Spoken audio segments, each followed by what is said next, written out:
Hello everyone, welcome to किन studies. आज है 12 अक्टूबर। स्टार्ट करते हैं आज के एमसीक्यू क्वेश्चंस। आज का फर्स्ट क्वेश्चन है, विच institution released the trade and development report 2023। आपसे पूछा जा रहा है किस संस्था ने the trade and Vikas report या डेवलपमेंट रिपोर्ट 2023 जारी किया है। आपके ऑप्शंस हैं world economic forum, IMF, NITI Aayog या फिर अंकटाड। और इस क्वेश्चन में आपका करेक्ट ऑप्शन हो जाएगा option D. Trade and development report को जारी किया जाता है अंकटाड के द्वारा। तो यहाँ देख सकते हैं, according to the latest trade and development report 2023, global economic growth is expected to reach 2.4%. The United Nations Conference on Trade and Development, which published this report, has characterized this growth as stall speed. The global recession is typically defined as occurring when the growth rate falls to 2.5% or lower. तो आप ध्यान रखेंगे, trade and development report जारी किया जाता है UNCTAD के द्वारा। बढ़ते हैं नेक्स्ट क्वेश्चन की ओर।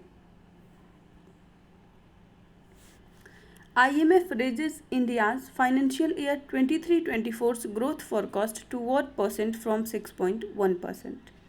आपसे पूछा जा रहा है, IMF ने भारत का वित्तीय वर्ष 23-24 के लिए जो विकास पूर्वानुमान है वो 6.1% से बढ़ाकर कितना कर दिया है। आपके ऑप्शंस हैं 6.3%, 6.4%, 6.5% या फिर 6.6%। और इस क्वेश्चन में आपका करेक्ट ऑप्शन हो जाएगा ऑप्शन ए। अभी जो रिसेंटली ग्रोथ फोरकास्ट किया है IMF ने भारत के लिए वो है 6.3% और पहले था 6.1%। So the International Monetary Fund has raised India's GDP growth forecast for the financial year 23 and 24 to 6.3%. And this is the second upward revision since the April 2023 report, with the growth forecast being raised from 5.9% in April to 6.3% now. इसके साथ ही India की जो GDP growth forecast है for year 24 and 25 उसको unchange रखा है IMF ने 6.3% पे। बाकी आप यहाँ बाकी डिफरेंट जो ऑर्गेनाइजेशंस हैं, जो कंट्रीज़ हैं, उनकी ग्रोथ कैसी रहेगी वो आप देख सकते हैं। बढ़ते हैं नेक्स्ट क्वेश्चन की ओर। What is the theme for international day of girl child 2023? आपसे पूछा जा रहा है अंतर्राष्ट्रीय बालिका दिवस 2023 का विषय क्या है। आपके ऑप्शंस हैं invest in girls rights, are leadership, are wellbeing. Second, our time is now, our rights, our future. Digital generation, our generation या फिर my voice, our equal future।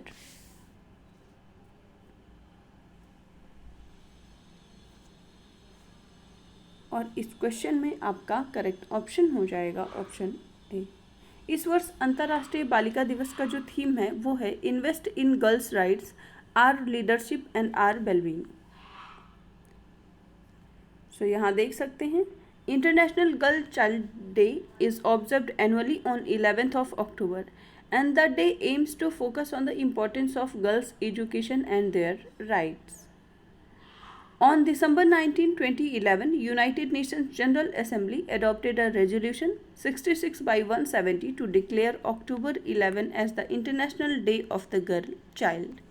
और आपने देखा इस वर्ष की थीम है invest in girls rights, are leadership, are wellbeing. बढ़ते हैं नेक्स्ट क्वेश्चन की ओर। At which place Indian government will organize world food India 2023? आपसे पूछा जा रहा है भारत सरकार द्वारा किस स्थान पर वर्ल्ड फूड इंडिया 23 का आयोजन किया जाएगा। आपके ऑप्शंस हैं न्यू दिल्ली, लखनऊ, इंदौर या जयपुर। और इस क्वेश्चन में आपका करेक्ट ऑप्शन हो जाएगा option A, world food India 2023 का आयोजन नई दिल्ली में किया जाएगा। तो यहाँ देख सकते हैं, Indian government is organising World food India 2023 from 3rd to 5th November in New Delhi to bring the global food processing industry together. World Food India 2023 with the theme Processing for Prosperity aims to spread awareness about the richness of Indian food. और इसका आयोजन प्रगति मैदान नई दिल्ली में किया जाएगा।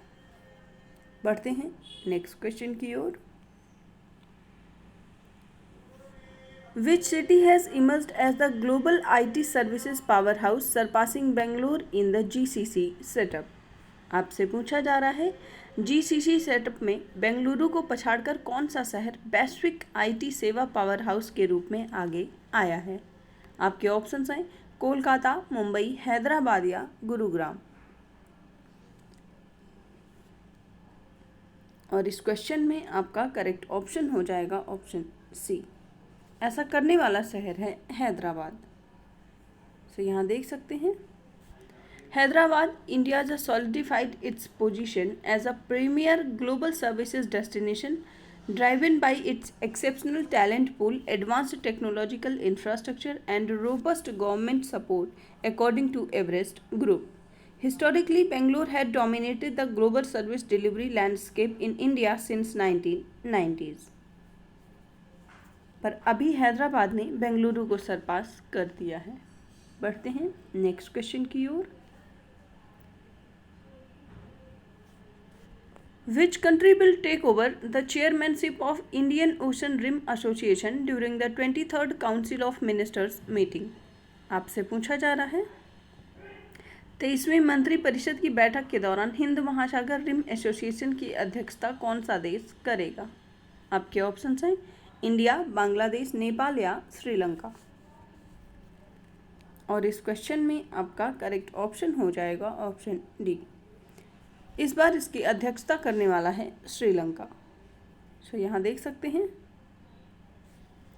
Sri Lanka to take over chairmanship of Indian Ocean Rim Association during 23rd council of ministers meeting and the 23rd council of ministers meeting will start on 11th October 2023 in Colombo. Sri Lanka will hold the chairmanship of the association from 2023 to 2025. तो 2 वर्ष के लिए Indian Ocean Rim association की अध्यक्षता रहेगी श्रीलंका के पास। Thank you for watching. Do like, share and subscribe.